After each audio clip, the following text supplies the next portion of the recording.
ഇന്ന് മോൾക്ക് സ്കൂളിലേക്ക് കൊണ്ടുപോകാൻ വേണ്ടിയിട്ട് കേസരിയാണ് ഉണ്ടാക്കുന്നത്. ഓരോ ദിവസവും എന്ത് ഉണ്ടാക്കുമെന്ന് ആലോചിച്ചുകൊണ്ടിരിക്കലാണ് ഇപ്പോഴത്തെ പതിവ്. അങ്ങനെ പെട്ടെന്ന് തന്നെ മോളെ കുളിപ്പിച്ച് റെഡിയാക്കിയിട്ട് ഫുഡൊക്കെ കൊടുത്തിട്ട് സ്കൂളിലേക്ക് പറഞ്ഞു വിടാൻ വേണ്ടി റെഡിയാക്കി. അപ്പോഴേക്കും ഇതാ ഓട്ടോവും വന്നിട്ടുണ്ട്. വീട്ടിനടുത്ത് തന്നെയുള്ള ഗവൺമെൻറ് സ്കൂളിലാണ് മോൾ പഠിക്കുന്നത്. മോൾ സ്കൂളിലേക്ക് പോയി കഴിഞ്ഞാൽ പിന്നെ രാവിലത്തെ ആ ഒരു തിരക്ക് കുറച്ച് കുറയും. യാമിക്കുട്ടി ആണെങ്കിൽ വലിയൻ്റെ കൂടെ ജോറ് കളിയിലാണ്, എന്തൊക്കെയോ വർത്തമാനം പറയുന്നുണ്ട്. കുറച്ച് കഴിഞ്ഞപ്പോൾ യാമി ഉറങ്ങി തൊട്ടിലാക്കിയിട്ടുണ്ട്. ഇനി കുറച്ച് നേരം തൊട്ടിൽ കിടന്ന് അങ്ങനെ ഉറങ്ങിക്കോളും. ആ സമയം കൊണ്ട് ഞാനും ഏട്ടനും കൂടെ ഒരു സ്ഥലം വരെ പോവുകയാണ്. എവിടേക്കാണെന്ന് വെച്ചാൽ അംഗനവാടിയിലേക്ക്. ഗർഭിണി ആയിരിക്കുമ്പോൾ മുതലേ അംഗനവാടിയിൽ നിന്ന് നമുക്ക് കുറച്ച് സാധനങ്ങളൊക്കെ മാസം കിട്ടുമല്ലോ.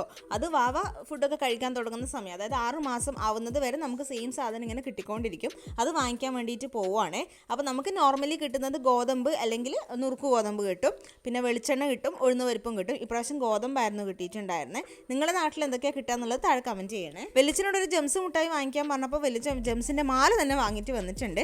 അമ്മ ഇവിടെ ഒരു ബിരിയാണി പരിപാടിയിലാണ്. അങ്ങനെ ഫിനിഷിംഗ് സ്റ്റേജ് എത്തിയിട്ടുണ്ട്. ഇതാ കാണാൻ തന്നെ നല്ല അടിപൊളിയായിട്ടുണ്ട്. കാണാൻ മാത്രമല്ല കഴിച്ചപ്പോഴും നല്ല സൂപ്പർ ടേസ്റ്റാണ്. അമ്മ പ്യുവർ വെജ് ആണ്, പക്ഷേ ബിരിയാണി എന്തായാലും അടിപൊളിയായിരുന്നു.